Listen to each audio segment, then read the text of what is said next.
Yeah, hi Kay. Yes. Yeah.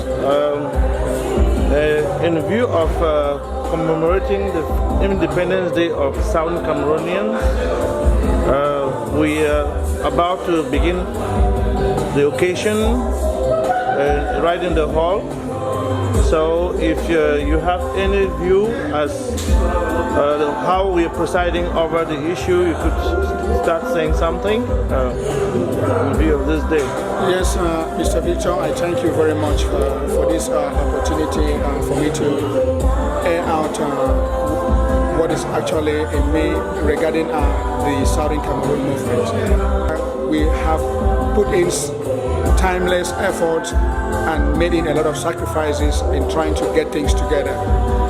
And right now it's about 8 p.m. for Born House, death celebrations and other activities or other cultural groupings. You will have people here in hundreds. Well, you understand the situation here. It's Saturday, and I know many other people, they have different issues, even issues like birthdays and also baby showers. They are used to going late, a little bit late. Let's have hope that people are coming in. That is exactly why I'm still hanging on my hope that there's a lot of activity, and it's just a matter of time. Maybe we start having people coming in. I do understand. We had so many activities, even just organizing the march you had during the day. It has not been easy bringing people together and bringing another team together. So yes, regarding the march, I also want to take this opportunity to thank our visiting team, the Burnley FC, for respecting our invitation to come and join us as Southern Cameroonians and Ambazonians to celebrate this day, while we also mourn for the suffering and the dying. We want this flag to fly high, and Burnley FC accepted to join us to fly the flag. It was a very hilarious day at the field. Everybody showed up. It was a very good match, hitch-free, nothing happened. That was so maybe dangerous for anybody. We came out very safe, and it was a very good match. We wore the new T-shirts for Ambazonia. There was a lot of excitement.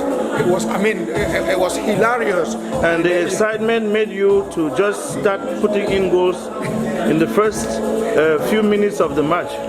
Yeah, using your old skills. We were just commenting about your old skills.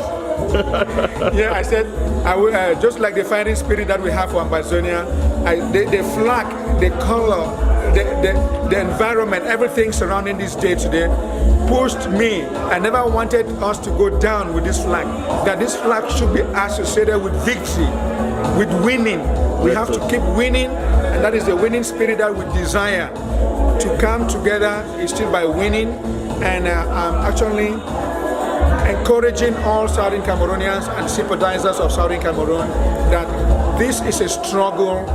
We have a lot of challenges from leadership to grassroots, but we just have to keep our hope burning, because we know that the road to Boya is a rough path, but they say no matter how rough or narrow that road is, the Lord will take us there. Right. I always want to refer people to Exodus 22 verse 3, when the Lord directed the Israelites that He's going to rally His forces against the enemies. The angels will fight the enemies, bring confusion, destroy them, and they will get eventually to their promised land. So no matter how difficult things are among Southern Cameroonians, the Lord will bring confusion among the ranks of those our opponents, the La Republic, and eventually we will land in Boya. Okay, so we are just beginning the day. I think it's still young, so we'll go on and we'll come back. All that begins, whether good or how, I think it will end well. So no, it's going to end well. Yeah. Sometimes we start on a very low pace, but it's going to pick momentum, and it's going to finish strong. That's it. Thank you very much. Thank you very much. So, Vali and Mr. Ivor, we are commemorating the day, the Independence Day of Southern Cameroon, named Ambazonia today. So we're getting views of how we are doing it and how you observe it. So you want our opinion? Well, I think it's a great day, and it's something that we have to commemorate, you know. And last year our people came out in their numbers. hundreds of thousands because they believe in a dream, and the dream is realized. Now what we have to do is to make the dream practical, to put in place the institutions, build our institutions. No matter the repression, because what I tell me the genocide, because what is going on in Southern Cameroon now is a genocide. Young people defending themselves with sticks, stones, machetes against a conventional army that is killing indiscriminately the young, the poor, the old, with disregard for human value. And what astonishes me is that the international community is silent, pushing people out of their homes. Villages burnt. More than 200 villages have been razed. No one really cares. Nobody cares. People are dragged from the hospital, sick patients are shot. So we are really appealing to the international community to come and rescue the suffering people of Amazonia. Yeah, it's a dream. We hope everything is going to work out well. So we are hoping that today is a day. We're gonna have our brothers and sisters come by so we can bounce off some ideas of each other and see what we can put together. What we can put together to assist. It's touching everybody.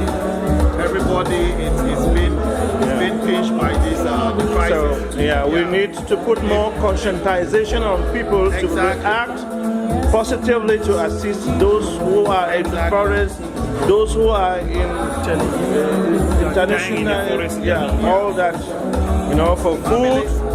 Families are being touched. I think at this level, and we would like to see Cameroonians in the diaspora all coming together. Sure. Because the latest information going around is people, the divided factions. We have IG, we have this, we have that. Yeah, so people should come together. People should come together. For a common goal. Exactly. And I think we're going to get somewhere. Yeah, it's only unity by being coming together as one. Thank you very much. That we can actually do something. Sure. Yeah, but I think today is a great day. We are remembering our lost fallen heroes, our younger brothers, our sisters, our moms, and our dads. To remember them for these days. Those that have gone ahead. And to send a word of condolence to other families, and then work together as a team to see how we can help ourselves. For sure. We're helping ourselves. Exactly. That's right. Thank you very much. The day is still young, so we'll be getting back to you sooner or later. No problem. Thank you. Thank you. Hail this land of glory, we the Amazonians, we pledge our loyalty. Praise the Son, our Savior, who granted us a freedom. Allegiance to the hero who bought the land with their blood. Glory to the glory, we rise and never to fall. Hearing a nation flowing with milk and honey. Glory, glory, glory to the Father for making us a nation, a joy forevermore. Amazonia, land of freedom, you shall live in plenty, meeting our needs. And the children shall be like the stars above. The Most High God is the watchman of this nation. Amazonia, land of freedom, you shall live in plenty, meeting our needs. And the children shall be like the stars above. The Most High God is the watchman of this nation. Thank you very much. Please be seated.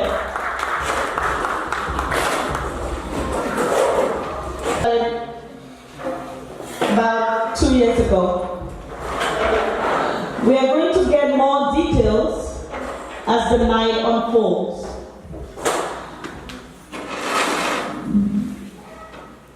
At this point in time, we will call Mr. Armstrong Tika to lead us with an opening prayer.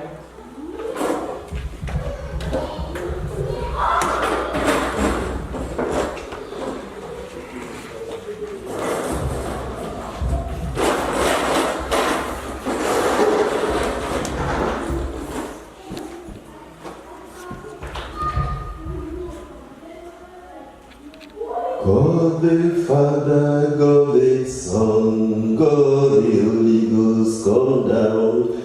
God the Father, God the Son, God the Holy Ghost, come down. God the Father, come down. God the Son, come down. God the Holy Ghost, come down.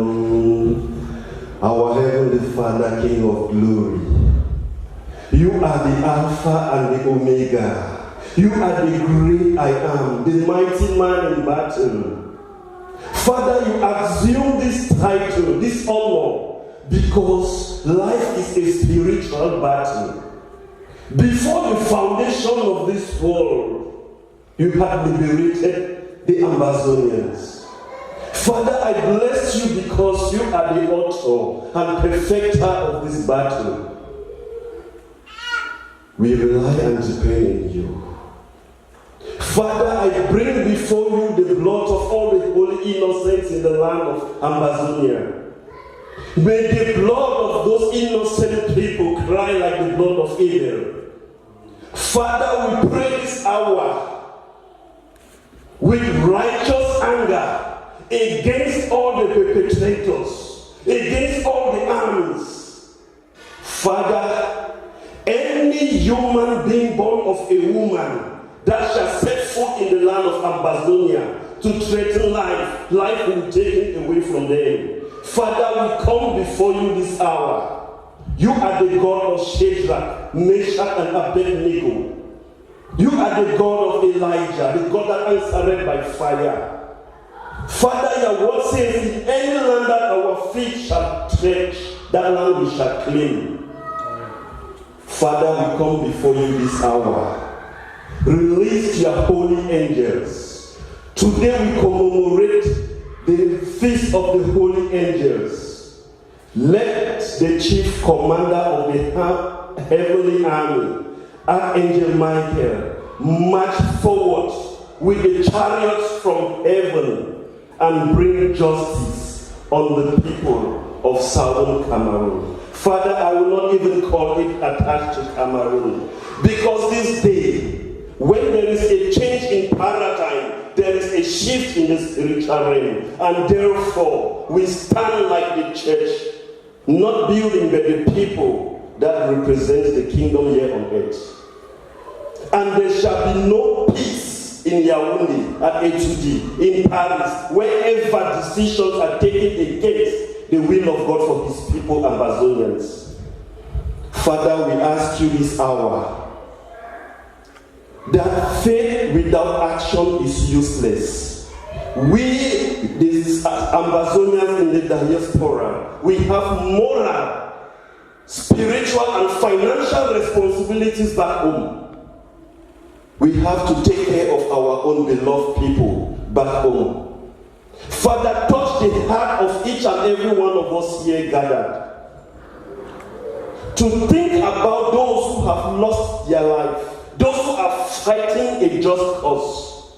Father, it has never been our objective or our purpose to use violence, but we are standing our ground with justice, in righteousness, and in self-defense, to claim what belongs to us. In peace and in truth, we shall overcome. Father, this day we ask you to bless each and every one and bless those back home. Give us the grace and the glory that you had before the foundation of this world. Father, we thank you for everything you are doing. And we crown this occasion and we cover ourselves in the precious blood of Jesus Christ. In the mighty name of Jesus we pray. Amen. In the name of the Father, Son, and Holy Ghost. Thank you very much, Mr. Tika. Are we awake tonight? Yes, it's a sad evening, but we still have to have hope. Our people, they have hope. And so hope is the only thing we can cling on at this point in time. So I will introduce to you the MC for tonight. It's no other person but Mr. Kimbe, and Madam Mata Egbe.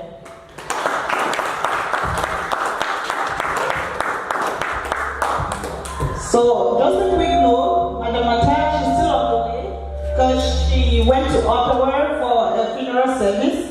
But as soon as she gets here, we will all meet her. So Mr. Kempes, the floor is yours. Thank you.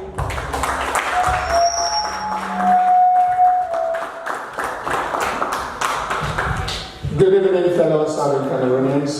Good evening, Amazonians. I feel very humbled, elated, gratified for this day that we have decided to come together to commemorate the 1st of October, to commemorate history, to celebrate the pride of Southern Cameroonians, and most and above all, to commemorate the passing of those heroes who have laid down their lives willingly and unwillingly, that the flag of Southern Cameroon should fly and continue to fly high. I want to thank you once again for squeezing some time out of your very tight schedule to show up today. It's not easy. We know exactly the challenges that we face. We already know why we are here, and we are also channeled and pushed by challenges, by the passion that we have, the grief that we have also experienced as a result of this struggle. Every time I get up from bed, I always look at Exodus 22, verse 23. And I smiled because I love the theme of Moses. When the Lord said to the Israelites, I'm going to bring upon confusion, hatred among your enemies, unto the point that they will crush themselves, and you will have the pathway to your promised land. I hold fast on Exodus, and I believe it will come to pass in Southern Cameroon. We have lost a lot of heroes, starting from our leaders. Siseko is behind bars. Macho BBC behind bars. If we want to keep naming those heroes, we will not live here. Others have been killed in the battlefront. Others have been killed by stray bullets. And yet others are still exposed to danger, not even knowing where to run. Sometimes we get confused, we even run to our own enemies, thinking that we are actually seeking for a refuge. But this day today, I just want us to draw to our conscience, to ask ourselves. We don't want to find ourselves with this particular dilemma. What could we have done to support the struggle? Are we doing what we are supposed to do? When I always reflect on this issue, I ask myself, have you ever thought if we failed in this struggle, if we fail in this particular struggle to establish our self-determination as an independent nation, what is going to happen to us? As I would like to let you please, in honor of those who passed away, to let us rise and observe a minute silence.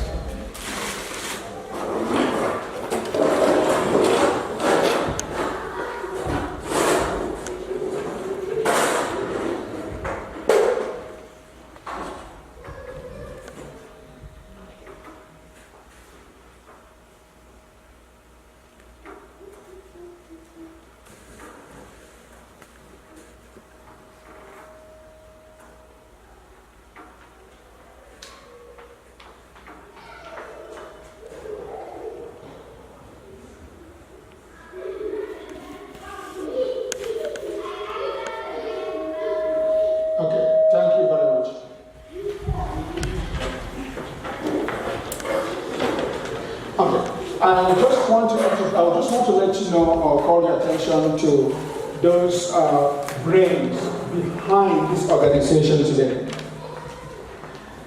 So many people have spent hours selflessly to try to come up with the resources that we see today to make sure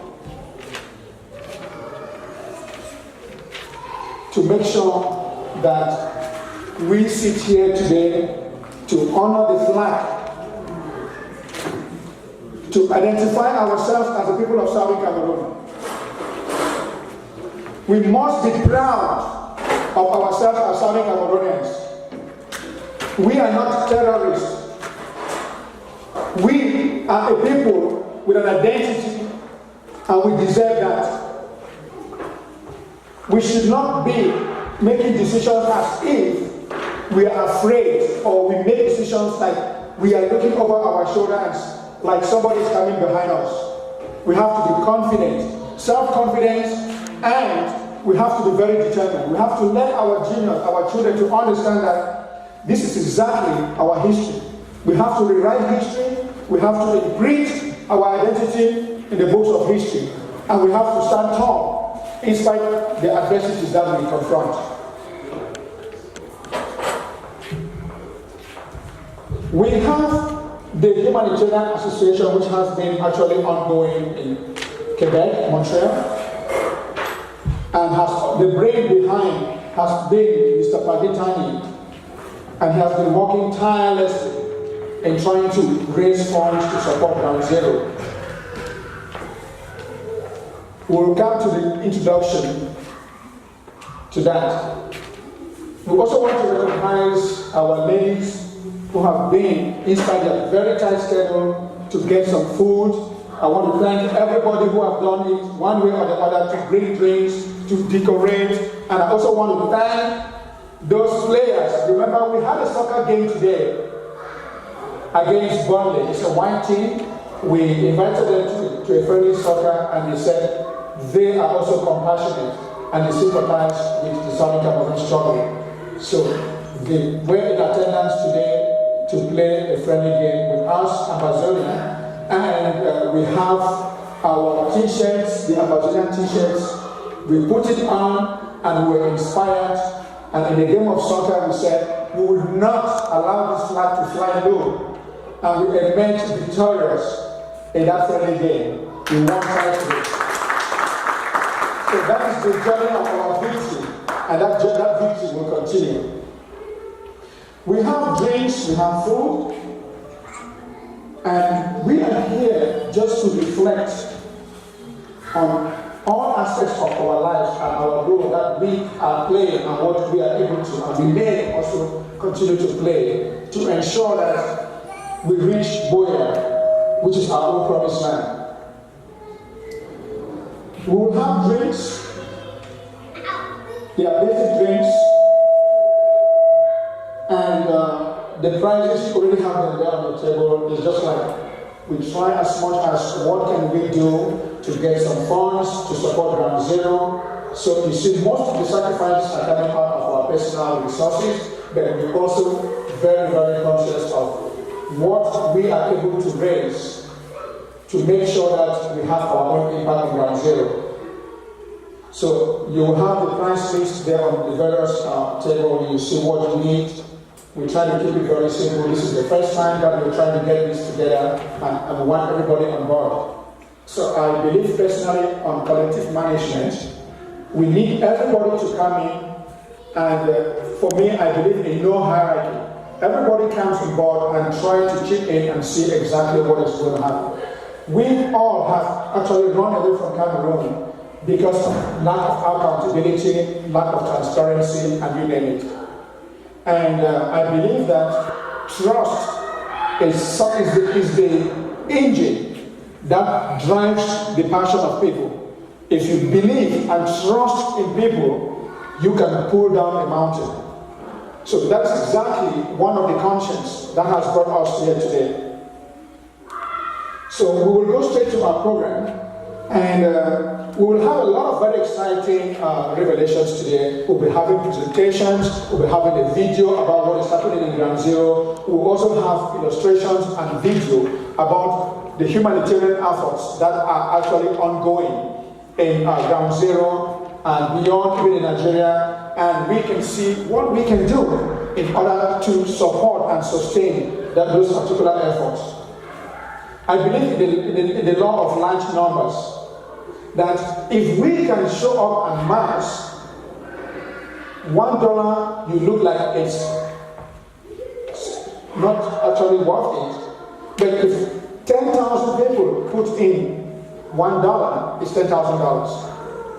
Now imagine you're contributing $1 a month, and we are 10,000 of us. We raise $10,000 a month, and $10,000 times 12, we are able to have $120. And you will realize that at the end of that year, you have only spent $12, and the impact would be $120 on Ground Zero. I also want us seated here today to understand that the task is huge, and it's not going to end today, tomorrow, or next year. So we have to have that mindset that we have a big role to play and we have that supportive role. Please, let's stand here today as ambassadors. We share this information to our friends and other sympathizers and let them understand that the law of large numbers has never failed. So I thank you very much for your kind attention, and we will have a presentation, a video presentation.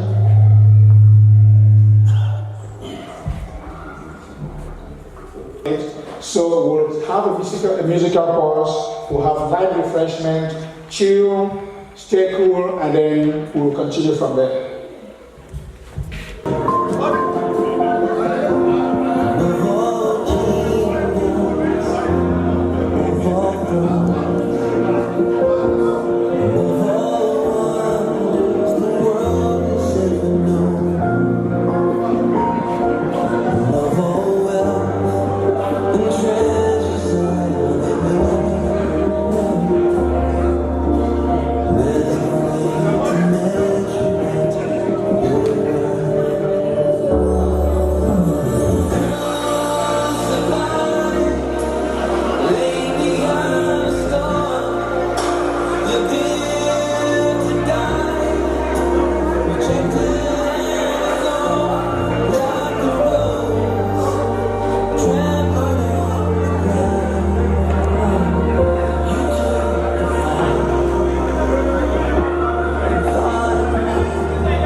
which is linked to some humanitarian efforts in Ground Zero, Cameroon, and they are doing a lot of activities in trying to support them financially and naturally. So it is one of the reasons why we endeavor to come here tonight, to see what we can do in order to sustain that particular humanitarian effort. So he's going to give us the highlights of these activities that they are actually going through, and once he gets ready, the mic will be his.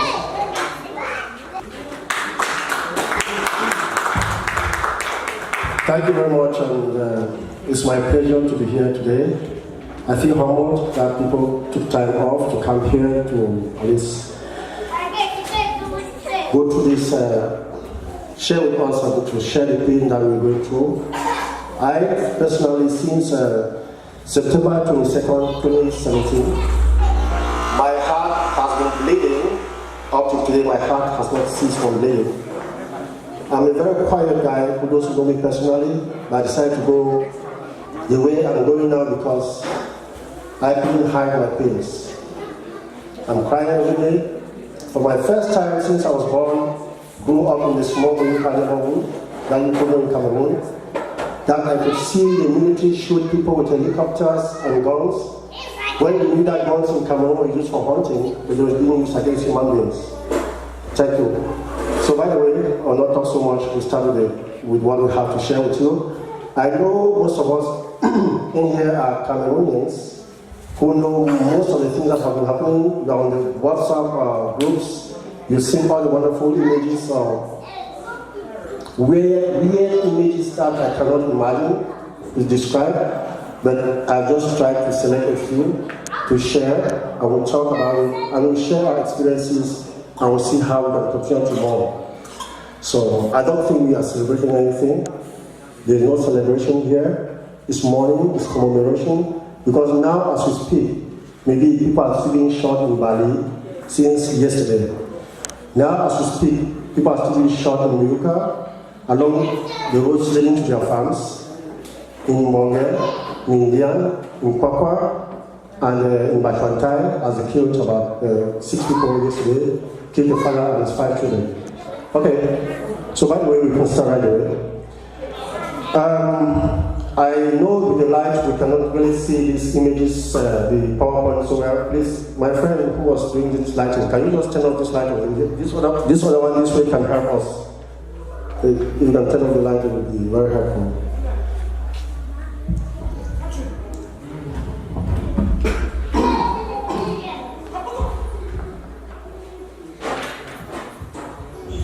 So we can start right away.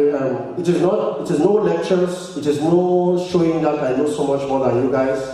It's just a matter of sharing.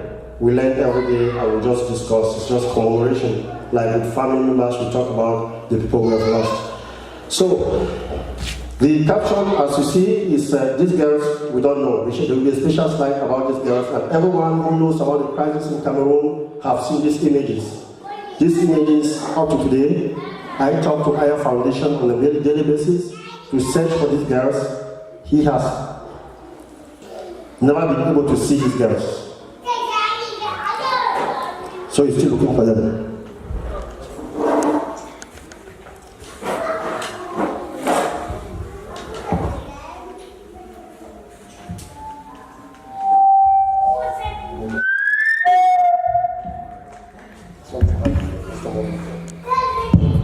Who are non-Cameroonians. Since this crisis began, since October 2016, people who have been killed and all the things that have been happening, some of my white colleagues of Westerners, with their brains and understanding of how international diplomacy works, they have asked me so many questions. Are there no Red Cross or Red Crescent Society in that your country? I sit and ask, I say, oh, I'm sorry. There is no Red Cross. So for you to just know how it works, there is no Red Cross in Cameroon taking care of the crisis for over 2 years now. So that's an important point. And secondly, the government of Cameroon has shown no remorse for the crisis since it began, as they continue with their oppressive and use of the military to solve the crisis. Again, there is also the problem of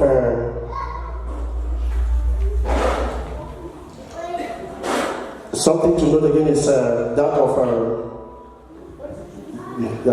of continuous intimidation that is being perpetrated on the civilians, arrest, torture and killings by Cameroon military, since the government of that country is not showing that there is any problem. And lastly, there is no actual action plan put in place to make sure that the government can stop this crisis. That is something that we have to take note of since for the past 2 years going on. So, something I just want to give before we go into the general things that have been happening.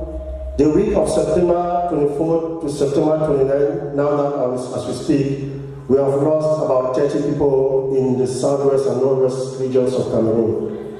So on Monday, the 24th of September, 2 youthful guys of 19 and 20 at Street 2 in Moliko Boya, at Street 2 in Street of Boya, were shot by the Cameroon military. 7 others were killed on Wednesday, the 26th. The number in Boya alone stood at 9, just for 3 days.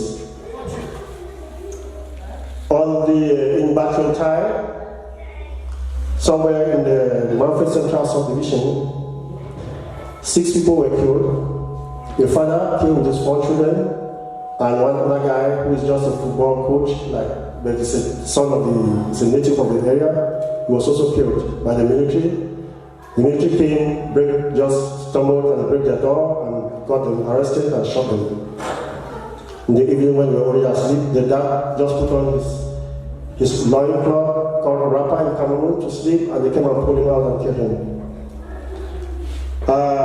In Bali, as of yesterday, they are still trying to count the numbers of people who died because no one is tampering to take a risk to go out there to look for those who have been killed because the military have flooded the whole neighborhood of Bali. So the villages, some of the names are difficult for me to pronounce, but they just know it is happening in Bali. It is happening right now. So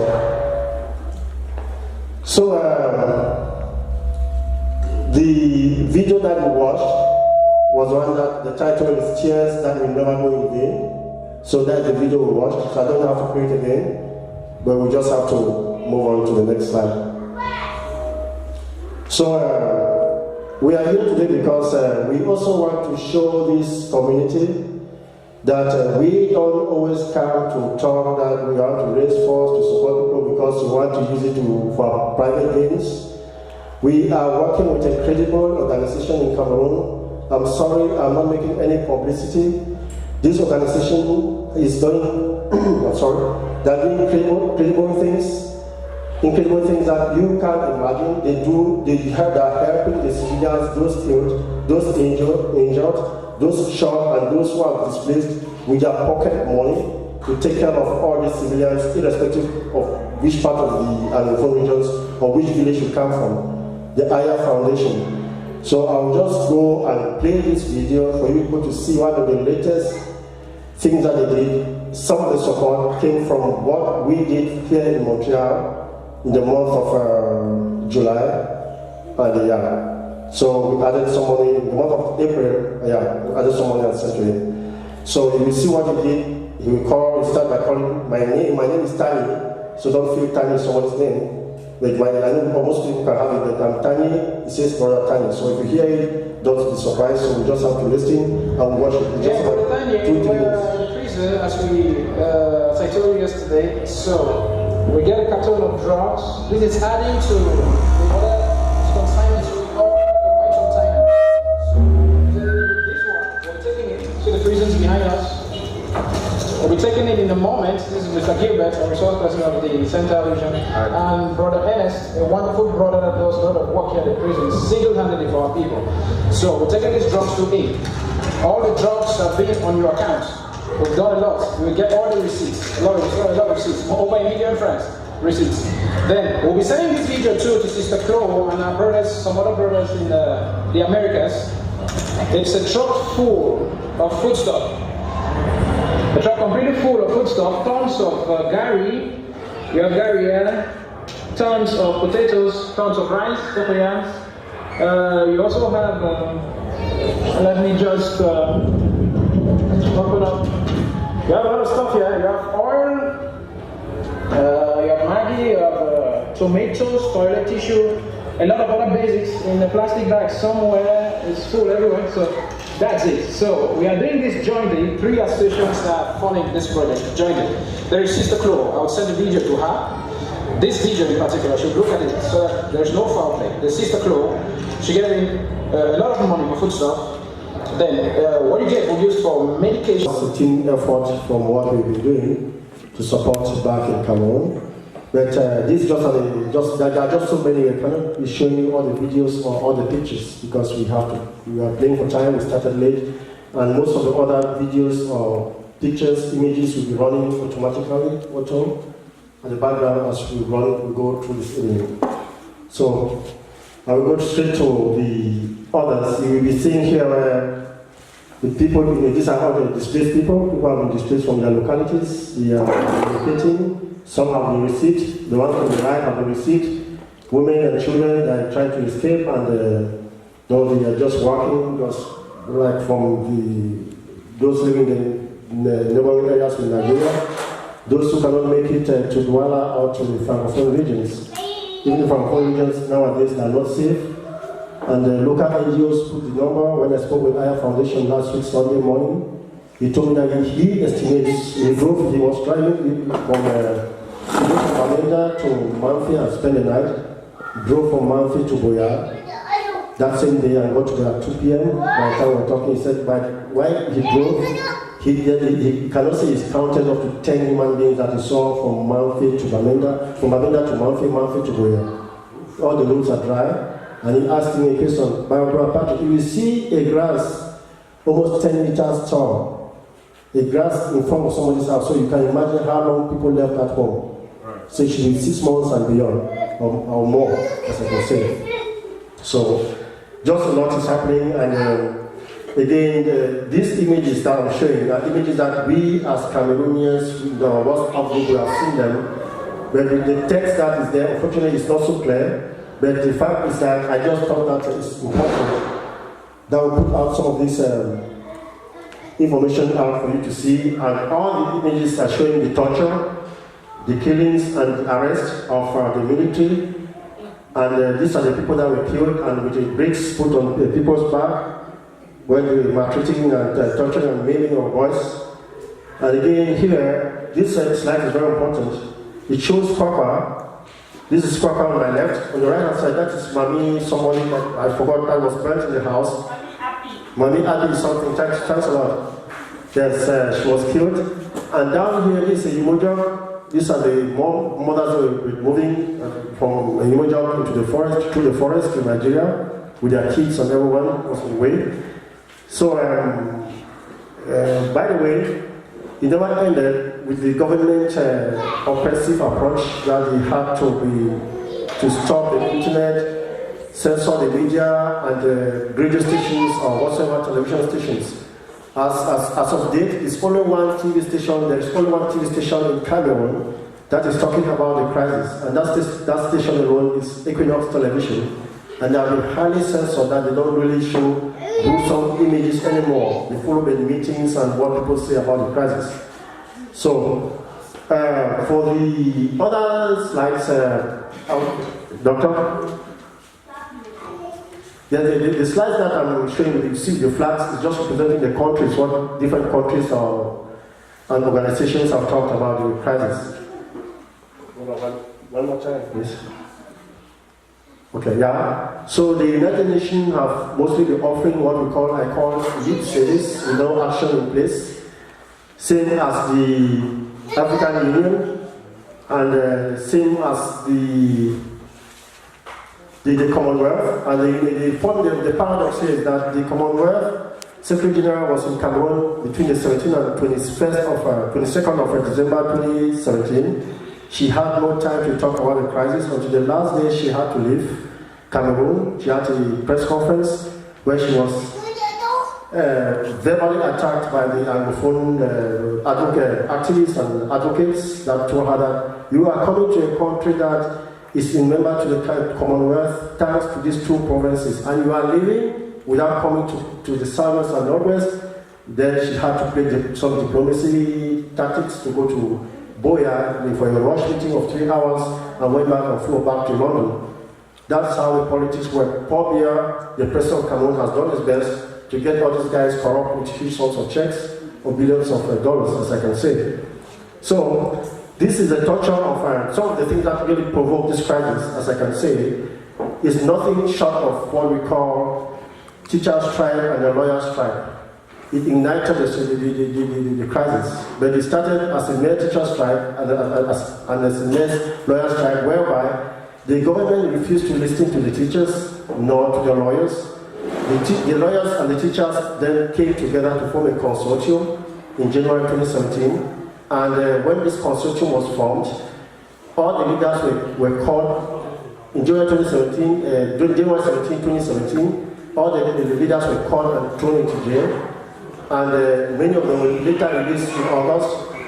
By that time, the government played another strong tactics by cutting down the internet for 3 months, for 91 days, and later on, reduced the bandwidth of the internet that up to now, as we speak, if you call Cameroon, you cannot successfully talk to someone and get it clearly because the bandwidth has been stepped down. It is not that the internet is not there, it's there, but they have stepped down the bandwidth. It's just a technical term. Step it down so that it shouldn't be strong for people to get a good reception.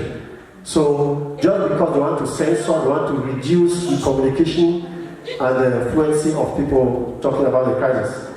So, by the way, yeah, so as of with all this internet shutdown and the release or the detaining these leaders or these Anglophone advocates, who people were talking about talking to the government to make things look good. Cameroonians all over the world, which I call asking for, they had a peaceful march on the 22nd of September 2017, which is not existing. I don't have to tell you, I call it peaceful march just to tell the government of that country that we are not happy with what is happening.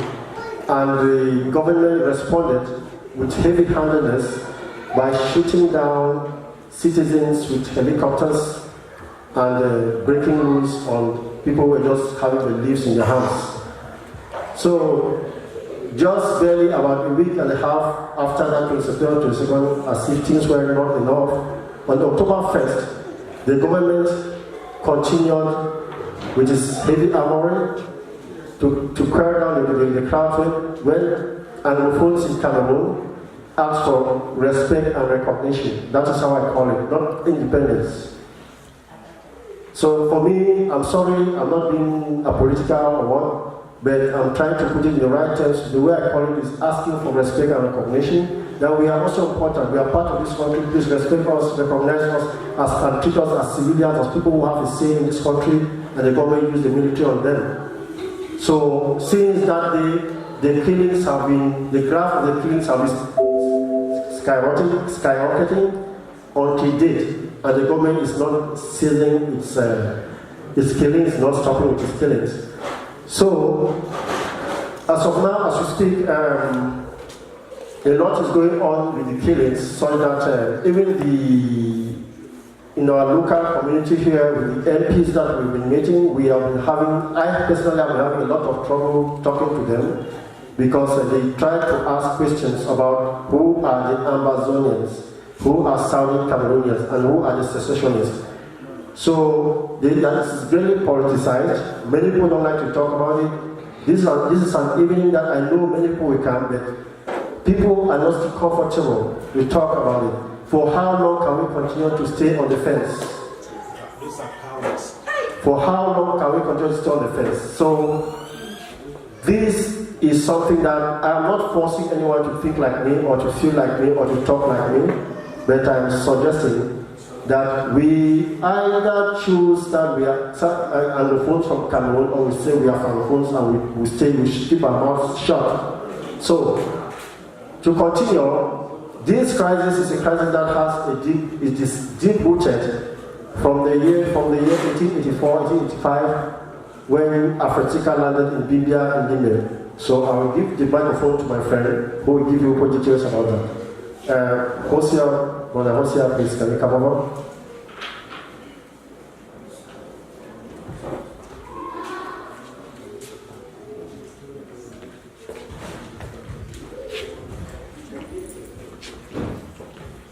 Thank you so much for giving me the opportunity to address most of us on this issue.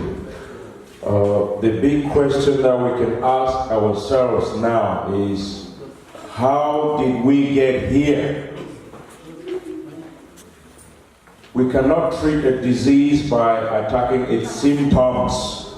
You go to the root cause, the root causes in this case. How did we get here?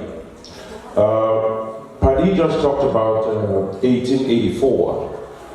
1884 is a very important date in our history. In as much as it's very important, I want to go right down to 1858, when Africa landed in Bimbia. At this time, there was nothing like Cameroon. At that time, there were traditional communities where, when the foreigners came, they were going to negotiate with the local chiefs, and then they will have the opportunity to go interland to meet other people. And when they met resistance, because of course, our people did not want to give in very easily.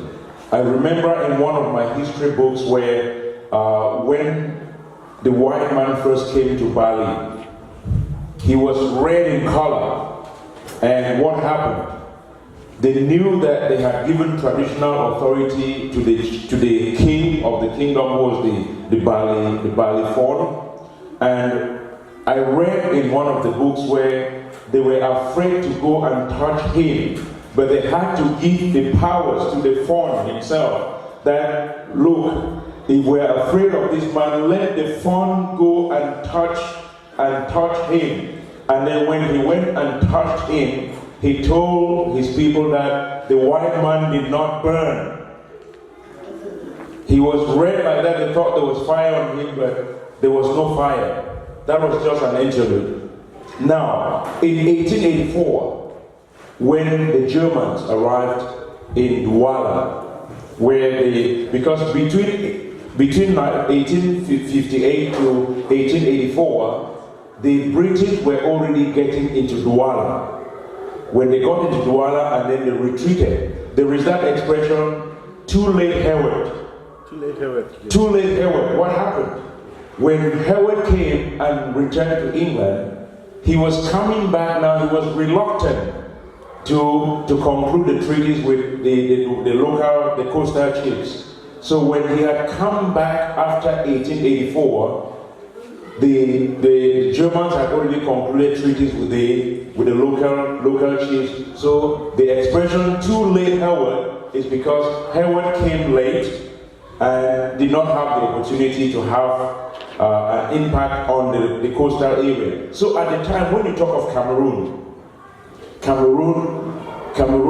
that particular territory existed under other names, because when the Portuguese came and they saw the fire burning on the mountain, they said, it was the chariot of the gods. So it's not like it was the Germans who were the first people to come to Cameroon. So this idea of, we want to reconstitute German Cameroon is a fiction. It's a fiction which has the intention of kind of like diversion in your minds. They want to create an illusion in your mind that, we're fighting to reconstitute the German Cameroon. But I want to tell you, the Germans were in Cameroon only from 1884 to 1914, when the First World War broke out. So it was a very short time. Now, when the British and the Germans and the French, they jointly defeated Germany in Cameroon, that is in 1916, they now partitioned Cameroon. And yours sincerely, the Cameroon, spelled with Kamerun, which was the German Cameroon. You had territories in Chad, you had territories in Central Africa, you had territory in Congo, you had territory even in Nigeria. Now, when you talk about reconstituting Cameroon, without going to pick those territories that were ceded to Central Africa, to Chad, to Congo, to Nigeria, and you keep talking about Cameroon, you're selling an illusion. Absolutely. You're selling an illusion. So, I'm just giving you this just to let you know that when that Cameroon was divided between the British and the French, the British took only 1/5 of that territory. And when they took 1/5 of the territory, they actually administered that 1/5 from Nigeria. That is why the Anomangus, the Lumas, and all the other people that are already gone before us, they actually studied in Nigeria. So Sase was created in 1939. Bali College was created 10 years after, in 49. Now, all the people who left from Sase and left from Bali College actually went to study in Nigeria. So, which means that higher institutions of learning were more in Nigeria. And of course, the British is like, they have never been good to us. We were under the British from 1916 to 1961 when they took a French leave, when there was an occasion where the United Nations had asked them to guide these people to independence. What happened is, at the time when they were expected to do that, they ran away. When they ran away, that is the beginning of the crisis that we have in 1961. Because when they had determined that we could not be independent, because our people moved away from the Eastern House of Assembly in Nigeria, because they walked away because they were not happy. So the idea of the United Nations saying that we should either join Nigeria or join already independent Cameroon was really misplaced, because people could not move away from Nigeria because they were dissatisfied, and then the United Nations turns around to say, okay, either you become independent by joining already independent French Cameroon, or you go back to Nigeria. They were actually telling you that you have no choice. You have no choice. And then when the two Cameroons came together, they came together under a federation. But what happened? It was a pseudo-federation, because after 11 years, they wiped the thing and threw it in the bin and turned Cameroon into United Republic of Cameroon. And let me just tell you, the Cameroon that had independence on the 1st of January of 1960 was called the Republic of Cameroon, La République du Cameroun. So it's the same La République du Cameroun that went 360 degrees round the circle. So in 1984, Biya picked the stroke of his pen and signed and said, this country has now become La République du Cameroun again. So you can see how a conflict was brewing by the way the union was managed. So this is just to tell our young people that, look, don't take things for granted. When we came together as equal partners. But what happened? Today we are no longer equal partners, because in 1984, when we said we have now become La République du Cameroun, where is our identity? The Anglo-Saxon education is gone. The legal system is gone. The judges were protesting, the lawyers were protesting because of Francophone judges in our courts, bailiffs in our courts, everything was French. And then even Francophone teachers teaching physics, on teaching our children in our schools. So that's the reason for the crisis. So there is no way, and let me just tell you, when these two Cameroons were divided, there was an internationally recognized boundary. That boundary is still there today, from the Mongol right up to right up to Chad, the hills of Chad. So that boundary is still there today, even when they said the two Cameroons have become one. So this is just to let you know that we cannot continue to live in a system where we don't have a voice, which means the voice has been taken from us. Our forefathers could see protection in the federal constitution. When the federal constitution disappeared, it means that everything was gone. And just 3 years after the union, what happened? Professor Fonlong was already writing and telling Ahijo, we had said we should re-evaluate this thing. If we cannot re-evaluate this thing, we have seen that just for 3 years, they're already eroding everything that we stood for. And they have eroded everything to this day.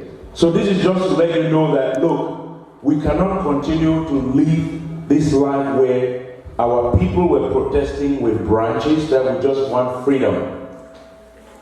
1948 Universal Declaration of Human Rights. So we don't even have the right to liberty. We don't have the right to life, to go and camp.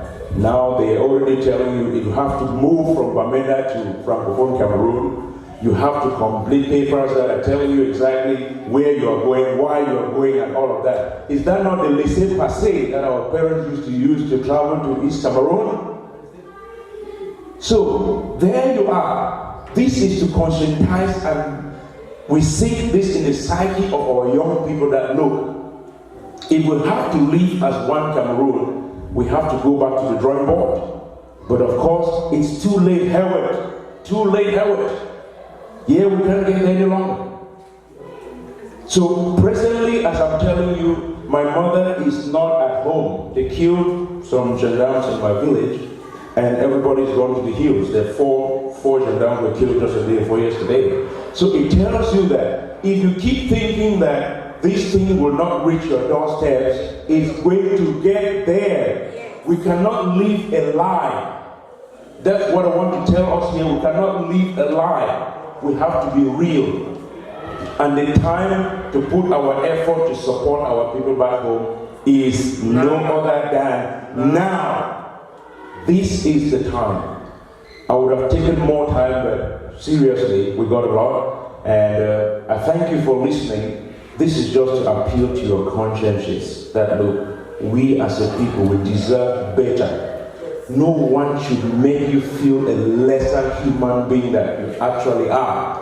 Because a man Basil could not stand in Yaoundé with a machete in 1989 when I was still in Yaoundé to say, les Biafrais, rentrez chez vous, il y a les ennemis dans la maison. So how could they be calling us les Biafrais?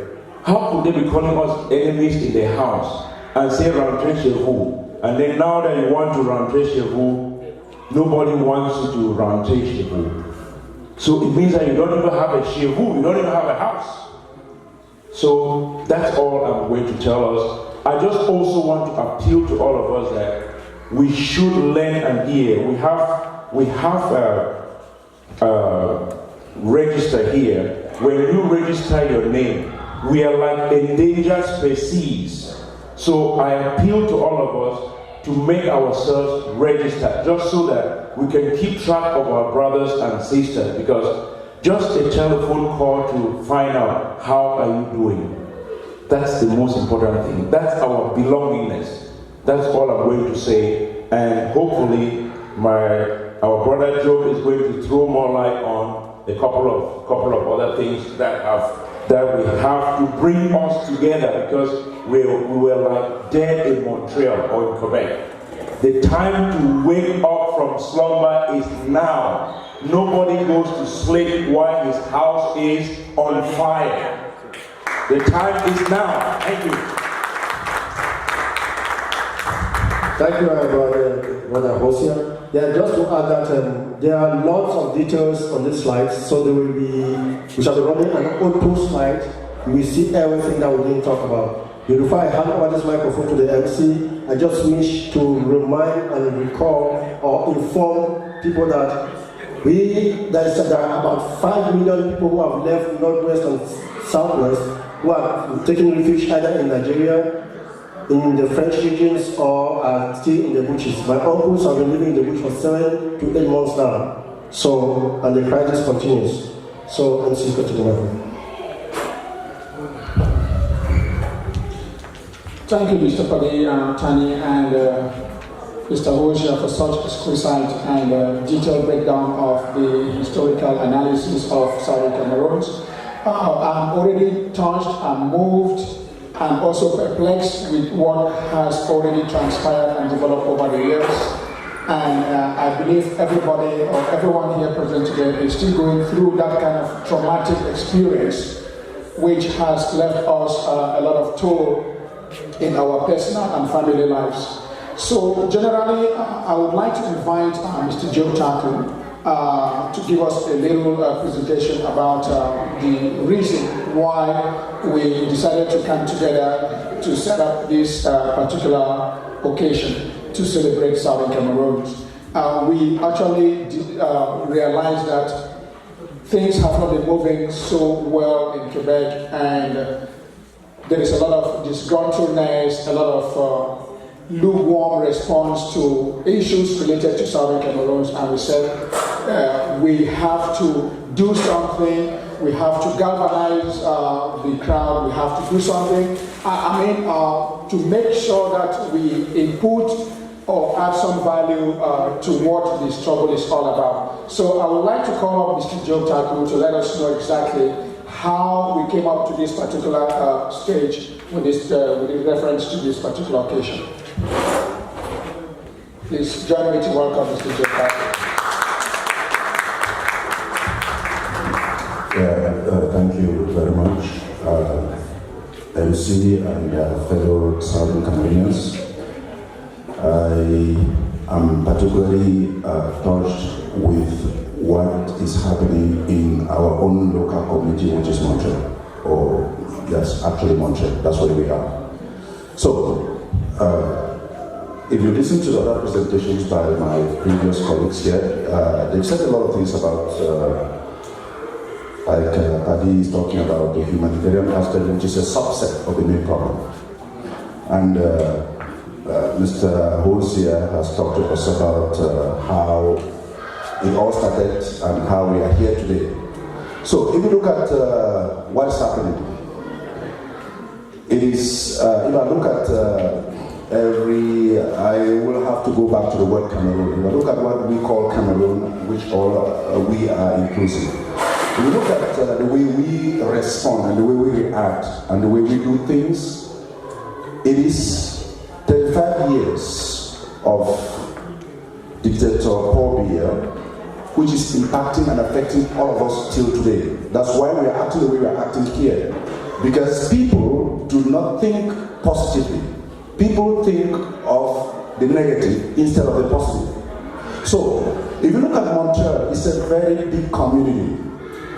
But why is it that we are talking about Southern Cameroon, which is something that concerns all of us, and we are not here?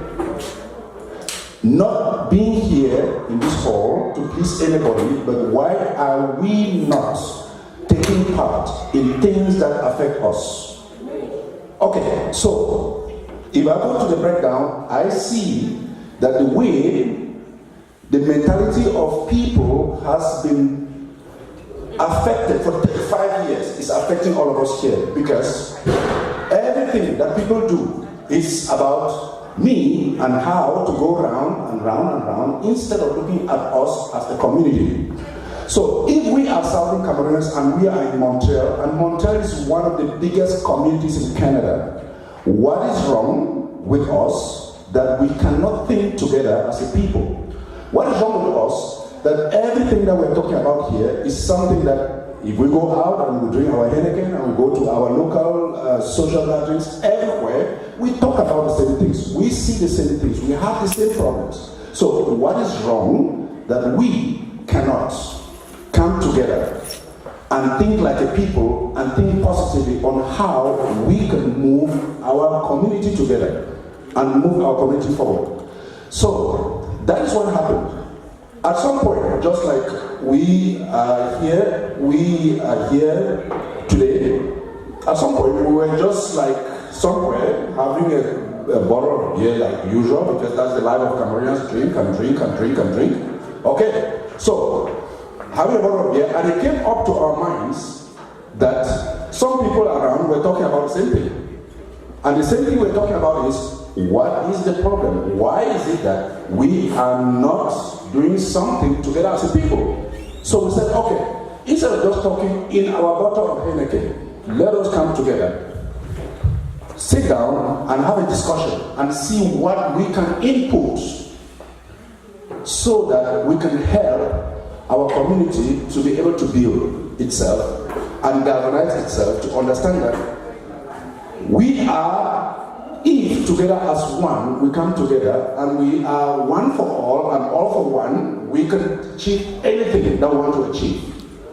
Okay, so we are very important, not because we are looking for some kind of power or some kind of position, but we're here today simply to appeal to the consciences of Southern Cameroonians in Montreal to stand up, forget about everything that you have, forget about me, I am not important. Forget about anybody, we are not individually important. It is the struggle for the freedom of a people that's important. That is why we decided that please let us throw all those things behind, come together. As my colleague already made some mention here, if in Montreal, everybody, Southern Cameroon, just give $1, just a dollar, and everybody understands and comes together to put in just $1, and we count ourselves here, we are going to put in a lot that we can do a lot of things that can help our community. We cannot sit here and pretend that, oh yeah, I'm Southern Cameroon, oh yeah, I belong to this group, oh yeah, I belong to this group, oh yeah, I belong to this group, oh yeah, I belong to this group. What is the outcome? The outcome is that we are disjointed. And we're just moving like stray animals, and the enemy is taking advantage of that, and they're doing everything that they want to do to keep us disjointed.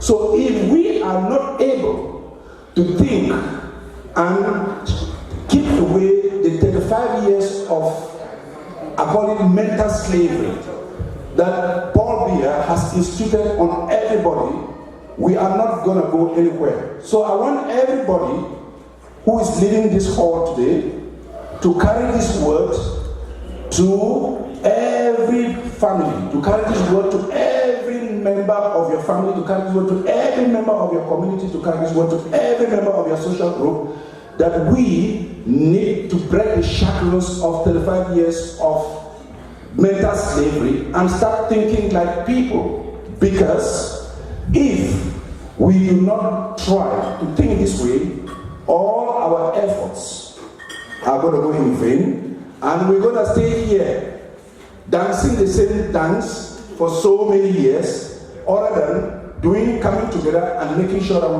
achieve what we can achieve within the shortest possible period of time. So, please, I am appealing to everybody who's here that when you're living here, understand that there's nobody, we call ourselves think tank. Think tank means what? Well, it's just like anything that you can call anything. Think tank, it doesn't mean that I think more than anybody. That's not what it means. It means that we were thinking about our community, and we got some like minds that were thinking together, and we decided to say, okay, let us put this together. But the thing is that I am a Cameroonian, I know what it is. I behave the same. I'm not accusing somebody, I'm not accusing myself, I behave the same. In the Cameroonian fashion, for the 35 years of mental slavery, people always feel like, when somebody starts saying that, oh, I'm thinking about this, it means that he wants to come and tell me that he's better than me. That's the typical Cameroonian mentality. And that's the mentality that has destroyed us. So, in my country, or in my culture, they say when you are in a battle front, in a war front, you listen to the voice of the elder and also to the voice of the child, because the child may be saying something that is very important. So it is not about who, it is about we. So please, all of us here belong to social groups. All of us here belong to various little bits of communities in Montreal. I want us, I don't know how strong my voice is, but I think that if we go back to our communities and try to break away me, and start thinking about we can move this struggle and push our destiny ahead. So that is why we are here today, and my appeal is that my immediate community now, I'm from Montreal, but my immediate community now is Montreal, because I was forced out of Montreal. I don't like to be in Montreal, but I have to be here, and this is my community. So in Montreal, which is my community, we have to build this community and have a voice and be strong like the people, because if we are not, we are not going to achieve anything. So I want us, please spread the word when we live here, that the idea of me is over, and we have to be we in order for us to move the struggle ahead. So thank you so much.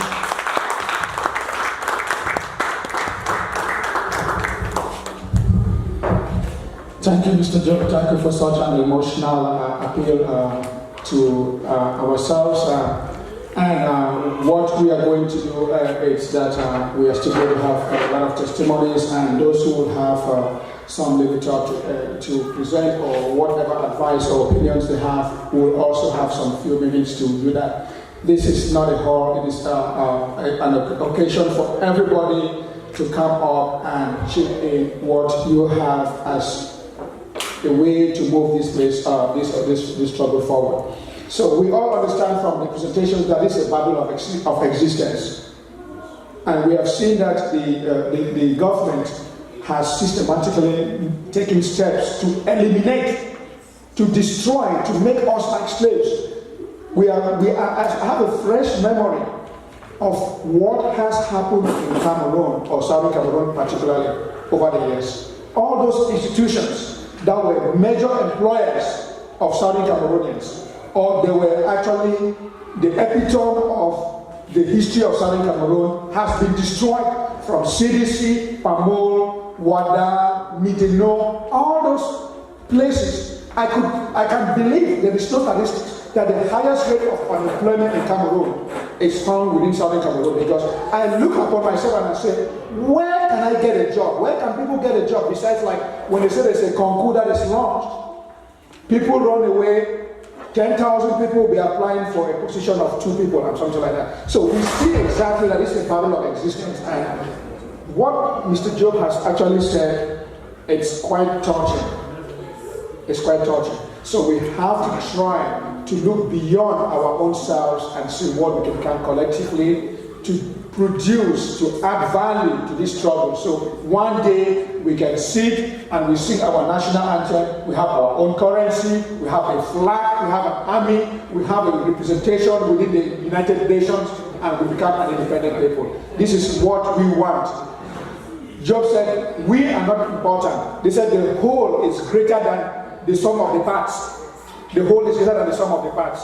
So please, let's get this message down. I will also want to invite my brother, Armstrong. I know he's also energized, he's moved, he's very itchy.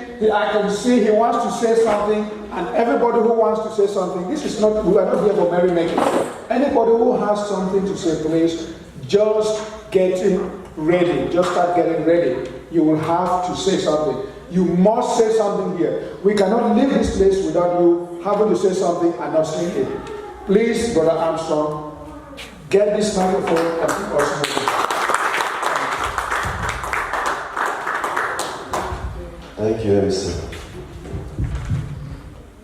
I just want each and every one of us to look around you. How full is this hall? I can't hear you, please. Do you think it is empty? No. It's half full. Half full. Any volunteer here with the Bible? Anybody here with the Bible? In your phone anywhere? Yes. If you don't order, I will make you order. Please, I need a volunteer.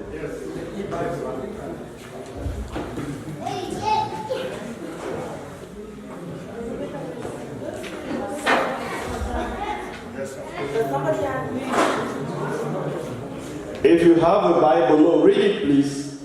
Go to the book of 2 Kings, chapter 6. 2 Kings, chapter 6. Read from verse 18 to 15.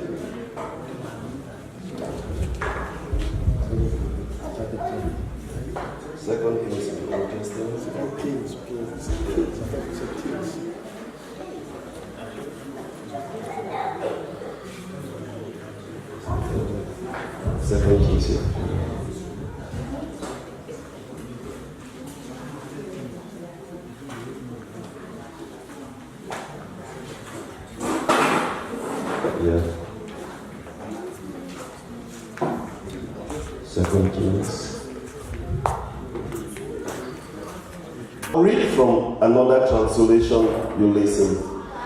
God does not move with the mass, with population. One with the Lord is the majority. When God ever wants to act, He cleans the land. He works with the selected few. In that portion in the scripture, the Israelites were at war. And the Israelites were small in numbers. They were afraid when they saw their enemies with horses, with chariots. They ran to the prophet and said, "Look, they outnumber us, they're going to crush us." Elisha, the man of God, said, "Do not be afraid. For those who are with us outnumbers them, are more than them." And he prayed that God open their eyes, let them see. God opened the eyes of the Israelites. They saw angels flooded everywhere. And that is how Israelites won that battle. This battle is not ordained by man. No. I want us to go back to the scripture. That is where our victory is. Yes. Because we are not fighting flesh and blood. If it is a matter of flesh and blood, do you know the ammunition, the drums, the machine under the Cameroonian army has possession of? The French army, the French government is fighting with La République against us. But yet, they are not winning. Do you think it is because we are smart? Do you think it is because we are so intelligent? I want us to go back to the book of Genesis chapter 15. Listen to what God told Abraham before the name changed to Abraham.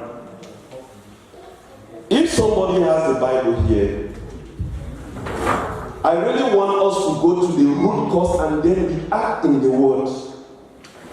Because God created us without our permission, but cannot save us without our collaboration. The angels in heaven are jobless because you and I are quiet. We are complaining instead to pray. We have to assign angels to fight the battle. That is the authority we have. We cannot command God, but we have authority to command nature.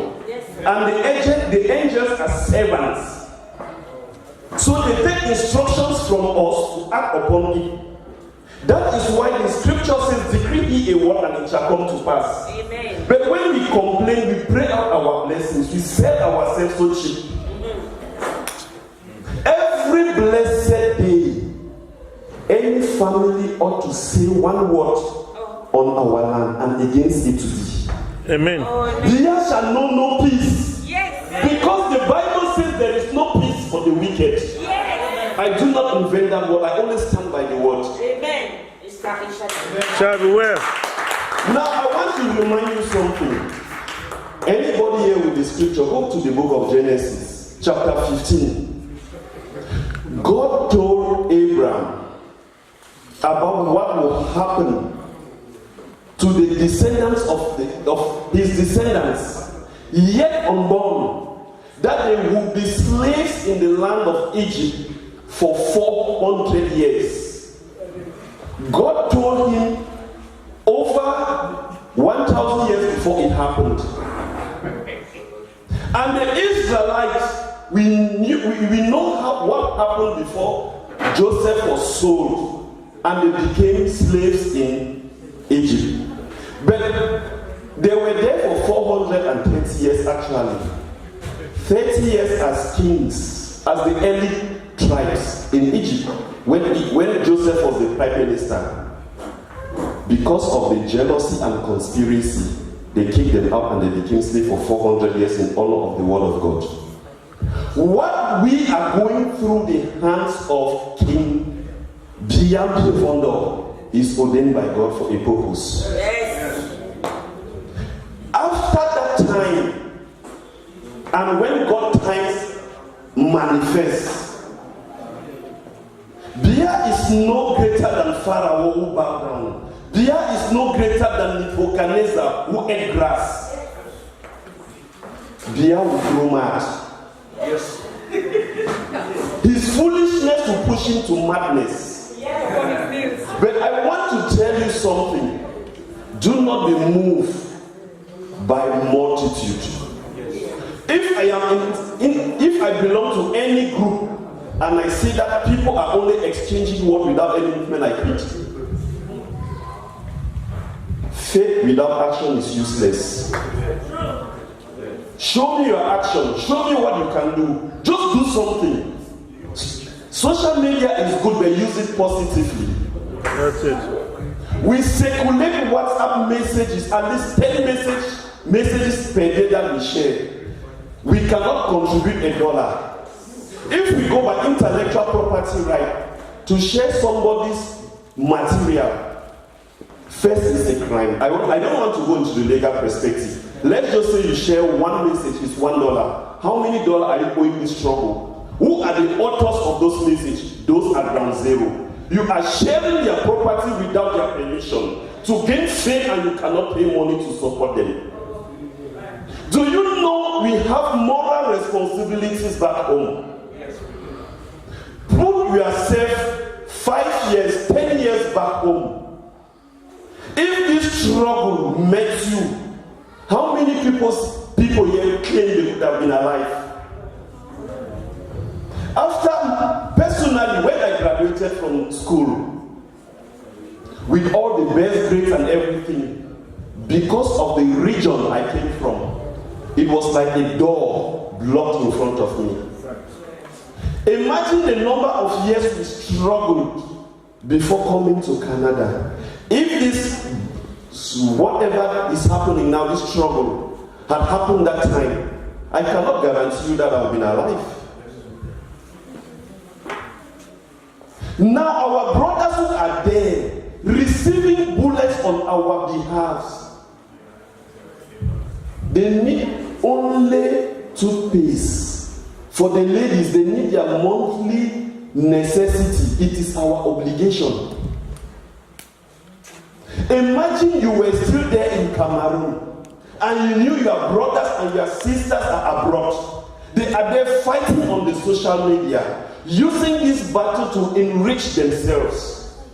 Before anything happens to Paul Biya, I want to warn anybody here, any southern Cameroonian who has received any dime on this struggle, yes, your family will receive leprosy unto generations. Fire, yes. You will pay 10,000 times what you have stolen. Yes. The Bible says anybody that builds the house on stolen goods, go and read the scripture and see what will happen to that person. It works. Who unto those who build their house on stolen goods, they shall not inhabit that house, and their generation will beg for bread. Yes.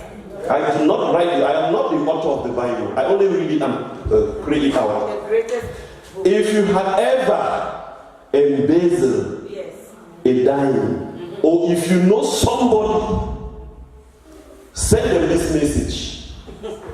For any dollar, they are owing 10,000 back home. If you think I am sending the message to threaten you or to frighten you, don't do it. It's a promise. It is our free will. It is our moral obligation. It is our responsibility. Imagine the girls that are in Nigeria who have been raped. When they cry to God, do you think God will send angels in human flesh to help when we are alive? How can you see your brother begging for bread, dying of poverty, hunger, and you say, brother, it shall be well? What shall be well? Give him food to eat. This message will not go in vain. Commit ourselves. Our brothers have explained. If you have $10, $20, call the response, send it to Interact. There is no excuse for not contributing in this battle. And above all, I still want to emphasize on something. Please pray for this struggle. Don't complain. Honestly speaking, God hates complaining. Right. God loves people who take action, who are proactive. People who are ready to sacrifice. Think of the old mothers who have been shot, who have been raped. Mothers above 70 years were raped. Think of those. If you are not moved, think of your own sister and mother, if they are still alive. Please, it is not time for us to complain or to point accusing fingers. Once we start the movement in a good motion, others will follow. Do not be deceived by the numbers here. It is more than enough to form a quorum before heaven. Amen. Amen. When I am marching forward to go somewhere, when I see 2, 3, 10 people, I start getting confused when more people are coming. Because 10 people attend confusion. Yes. But once they see the manifestation, they will come and join you for your testimony. Amen. It happened with the Israelites. When Jesus Christ came, he chose 12. From among the thousands of people who were running behind him, he handpicked 12 men to be his apostles. Inside the 12, he chose 3. Peter, John, and James. They were now his closest collaborators. And among the 3, he chose John and loved him more than others. Do you think it is a mistake?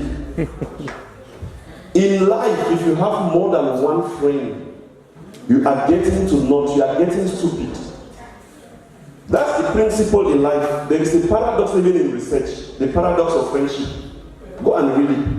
If the number of closest friendship is more than 5, just go and read it on the internet. Intimacy does not work with numbers, but with quality. And what you can offer. That's it. We need the mass to donate. If they cannot come here, let's start the right thing. Let's put the right motion, the right things in motion. And think about those in Mamfe, in Bamenda, in Bali, Wijikum, in the Kumba. Just think about them. Just think that do they have something to eat? If you spare $1, let's say in a week or in a month, $2,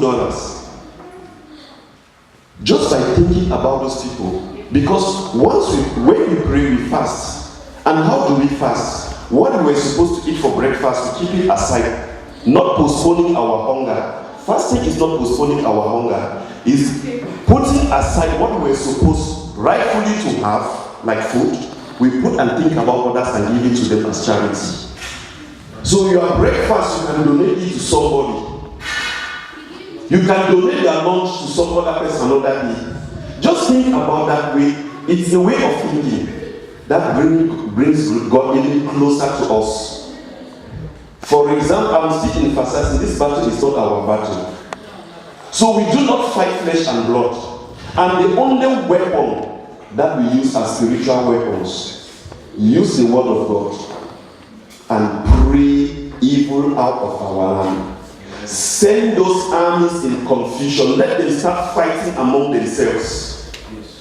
They will use their own weapon start shooting themselves until they are completely consumed, and they will lose no more lives among our camp. We do not have weapons. We don't want war.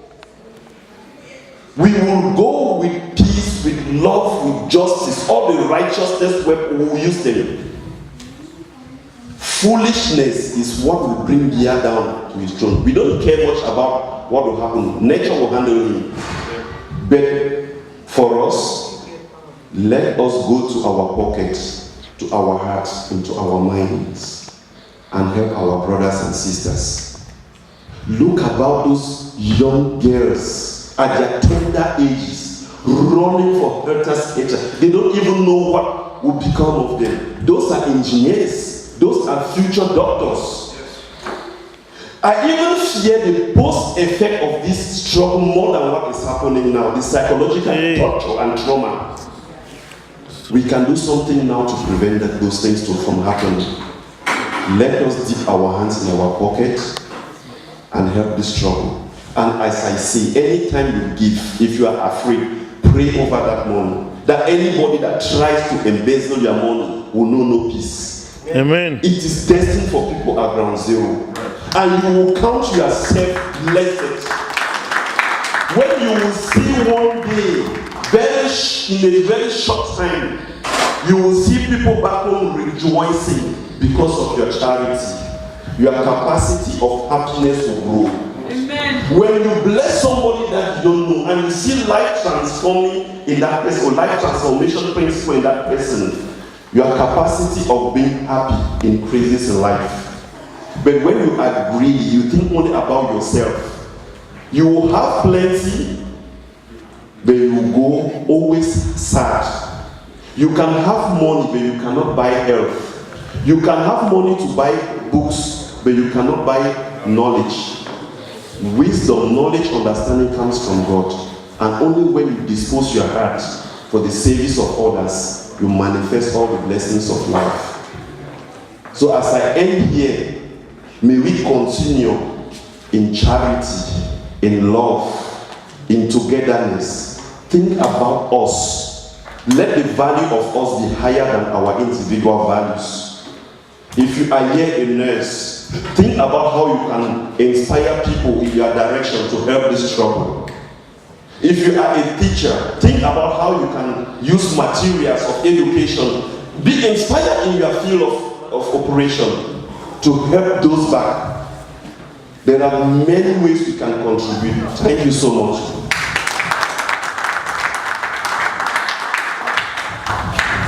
Objective of setting up this struggle, which will involve a kind of a collective management system.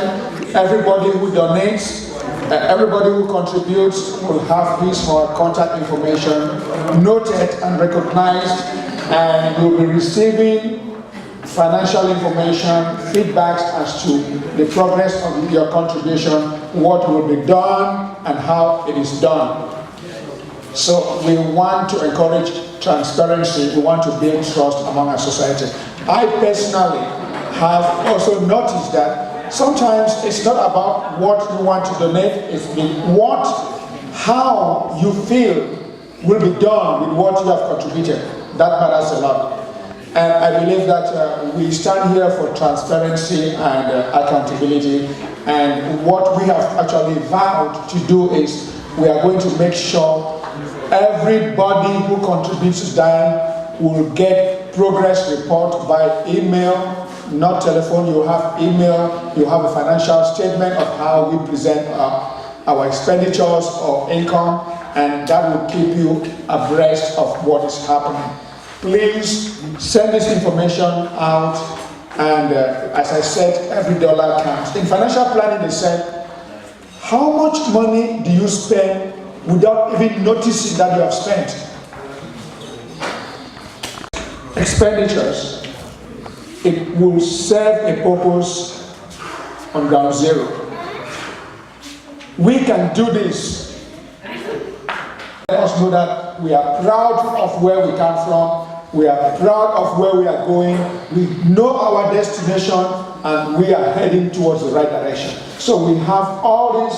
The prizes are actually noted your able, affordable, and the place. If you have any question, you can always go to this table and we'll be able to enlighten you on that. And for those who have any free donation, we have somebody there. Please make sure whatever thing you give, if it is $1, try to make sure you have your name, your email, because we'll be sending you recognition and updates on what is happening or what will be happening with every contribution that we make. That is the first stage of transparency. That is what we have to set an example as how we want our country to run. It starts here. We ran away from Cameroon because there was no transparency, nothing like that. We want to set an example and we want to seize leadership from the bottom. Let our other leaders who call themselves leaders will learn from us that we can also lead from under.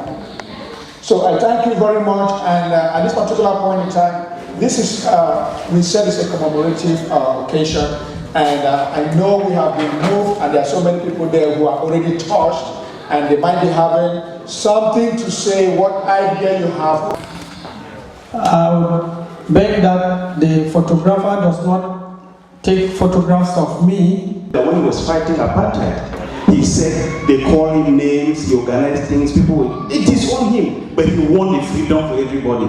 So you have to know that in life, I believe there are some people who are born to lead, there are some people who are born motivators, there are some people who are born to do things, while there are others who only sit behind and criticize and say whatever, you understand, it's normal. So personally, I don't follow crowd, okay? I believe in objectives, I believe in principles, and as I believe that as Southern Cameroonians, all of us living here, and all of you have said it, it's our responsibility to be very honest. I'm sorry to say it because I just believe that someone who calls himself an intellectual, seeing what is happening, I'm sorry to say that, and then you fold your arms and you see, then I doubt the level of intellectualism that you actually have, to be very frank. Because this is something that is really hitting everybody. You can't stay home and say, oh, no, I'm not going to go because X is there. We have passed that level. I think in Montreal here, we have our population here is quite reasonable, but unfortunately, I'm very sorry to say this. If you organize something that go and drink Heineken, who can spend the whole night drinking Heineken to the next day, or buy 3, 4, 5 plates, I believe that at a certain level in life, we are supposed to exercise reason, exercise on maturity, on reason, and ask ourselves, man, look at the guys who are really defending us back home. Kids, 23 years. Ask yourself, what have you really done? Because to be very honest, there is nothing that can buy human life. $1 million, there's nothing. Okay, so even if you contribute, to be very honest, even I see that I contribute $10,000 or whatever, it is nothing compared to the sacrifices that these people are enduring back home. So I really thank you guys for putting on a show like this, and I want to encourage people, do not relent your effort, mobilize, go out there, explain to people, and as we already say, in life, when you do your things transparently, nothing will always succeed, to be very honest with you. So I thank you guys for putting on a show like this. I just want to encourage you guys that don't give up, push hard, explain, and we will be behind you guys 100% to support the initiative, because this is an existential crisis. If somebody doesn't know, then you have to know that this is an existential crisis. You know, we are, in fact, we're in the middle of the sea. You know, we have no choice than to cross the sea. We can't go back. There is no way. So all of us here should be ambassadors of this movement, because we are all touched and moved. If you are not touched by what is going on, then I don't think you have a human heart, to be very honest. That is where we should be ambassadors of this talk. As we live here, all of us go back to your homes, country meetings and stuff like that, and explain this thing. And I would strongly encourage people that, you know, don't hear what people say or what you are doing a lot of us. Go into the country meetings, talk to them, you know, be persistent. explain. I'm telling you, I've been in the community here for close to 18 years, and I know how it operates at times, even though I've taken my step back. But when it comes to this struggle, even if you are inviting me for a party or a closer party, because I think this is power, it's supreme, it's above everything. So I want to thank you guys for putting on a show like this, and I want to really encourage you guys to build on from this, build on this, and move ahead. Go to all the meetings everywhere. Even if they say don't go, talk to them, pull them out. I'm telling you, gradually we will get the momentum and we will get it. Thank you all very much. Fellow comrades, it's one of those days, this weekend, kind of fills you with ambivalence, conflicting emotions. It's a day you start thinking about the 1st of October, and then you start thinking about a day that should have been, and a day that ought to be, and a day that will be. It should have been at this day when our parents would have been thinking on that 1st of October is that they have removed the shackles of colonization, and that they have started to take their own destiny into their hands, to harness their human and natural God-given potentials, to begin to actually try to work for themselves and not for the colonizers, and not for the slave masters. Yet, somehow we were coerced, we were cajoled, and forced, and when necessary, pushed into an unholy alliance, which, if you don't know, that alliance was actually made in Paris. It was not made in Yaoundé. If you don't know, it turns that we the people of Southern Cameroon, as most of Africa, I just come to think that we've been fighting the wrong fight. We identified the wrong enemy. I hear people turn around and talk to me and tell me, oh yeah, and behave as if the Francophones are our enemies. If you think that you are fighting a fight against the Francophones, you are fighting the wrong fight. If you think you are fighting a fight against Bia, you are fighting the wrong fight. Bia is the product of a bad laboratory that is in Paris. A laboratory that has seen us as some kind of subhumans. The people whose own property and whose land the Frenchman thinks, like many of their European counterparts before them, thought that our lands are their farms.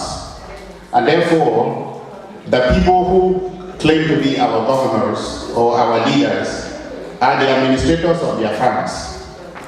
And you and me are either workers or pests, depending on whether you're wearing your head on your shoulder or not. If you can reason, you become a pest. And what does a farm owner do to a pest? You eliminate it. If you decide, and then you say, yeah, I'm going to actually acquiesce, I'm going to be obsequious to the master, and therefore, I will take unemployment. And if they exploit 100 billion out of my backyard, they use maybe 10,000 or 100,000 to pay me, and then they keep the rest. Then you are a worker, right? A worker has you don't own shares in that company. And so, as Cameroonians, we own nothing. And the problem, your enemy, my enemy, is not the Francophone. Your enemy is the system that has created that dystopian regime. I tell you, if you really continue to think that our enemies are the Francophone, once those Francophones are gone, who is your enemy going to be? If you are from Northwest, would your enemy be the Southwesterner? If you are from Southwest, would your enemy be the Northwesterner? If you are from Southwest itself and you are Bangi, would your enemy be the Bangwa man? And if you are from Bangwa land, would your enemy be the next Fondam, the next people from the next Fondam? But you must realize, don't fight this fight because you hate somebody. Fight this fight because you love yourself. Fight for freedom. Fight for nothing else. Don't fight for independence. Don't fight for anything. Independence to me is just a means to get our freedom. So it is a means to an end. So if you fight and stop at the level of independence, then you are leaving something on the table. And to make that work, what do you need to do? You need to have the center control the head, and not the head controlling the center. It is the reason why out here, you are believing in so much of personalities. There is this cult of personalities rather than the cult of institutions. Institutions are not personalities.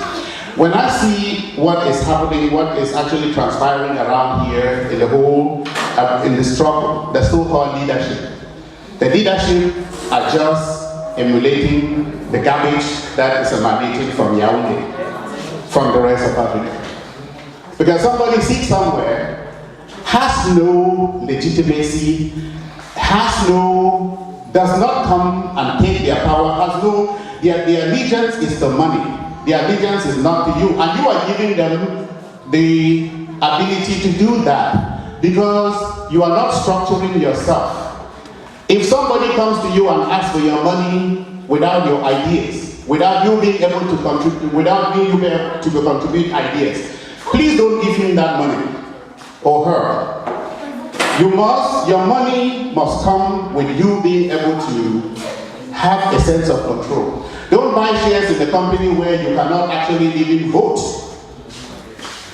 So Montreal must do what a very good organization, somebody who is coming late to the party should do, which is learn from the others. So you must put the structures in place. Please do not go asking for money without a structure in place.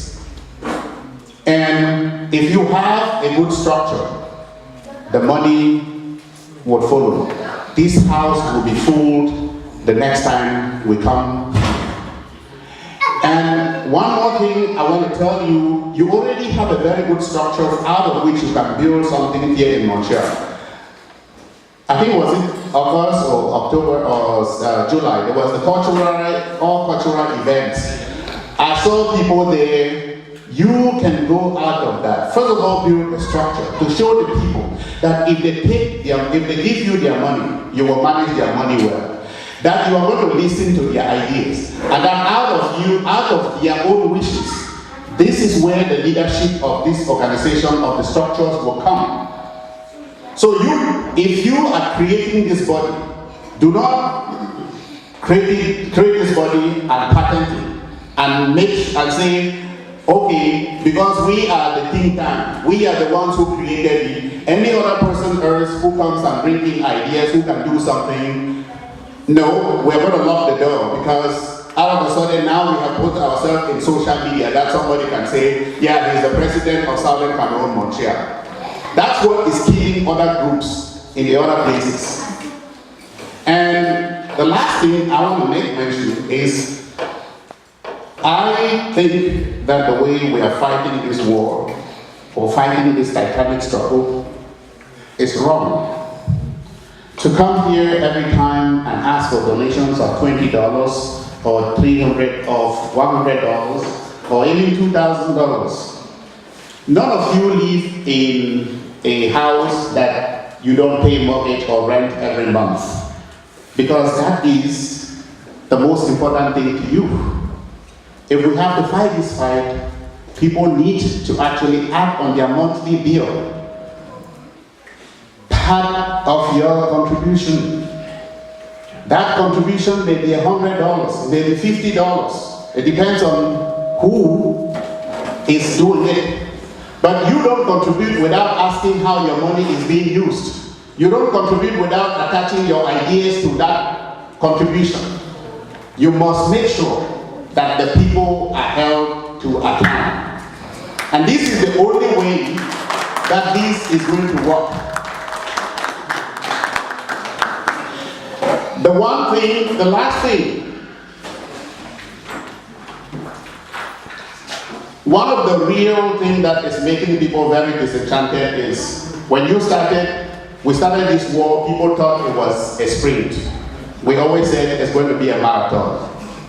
I have prepared my kids already. And my kids are only, my oldest daughter is only 14 going on to 15, my 10 years old, and the rest of them. I prepared them. If we fight this struggle, wherever we leave it, you are going to pick up and continue the struggle. Be warned, we may not see independence during our own time. It is possible. But we will see independence. And that's why I'm saying that this day shall be. I don't know whether it's going to be tomorrow. I don't know whether it's going to be 5 years from now. I don't know whether it's going to be 10 years from now. But it will be. ANC was formed in the year 1912. It took them 1994 to break the back of apartheid and have the first black president, Nelson Mandela. Yes. So please, as you go out, if you were training for a sprint, go take that sprint shoes and put them aside, put on the marathon shoes. Because what we have is a marathon. It is not a sprint. And if you were actually struggling to enrich yourself from this struggle, please, from today, it's going to end. Because when people begin to contribute, not the money, but the ideas, and they are putting an eye on the money that they contribute, guess what? All those charlatans will go away, and the real leaders will emerge. And then Southern Cameroon or Ambazonia would one day prosper. I want a country where even my oppressors of today, their children can come and live there and be free citizens as long as they abide by the same rules that govern everybody else. That is the one country I want. I want a country that knows no color, knows no race, knows no language, knows only the law, legality, and freedom. Thank you very much.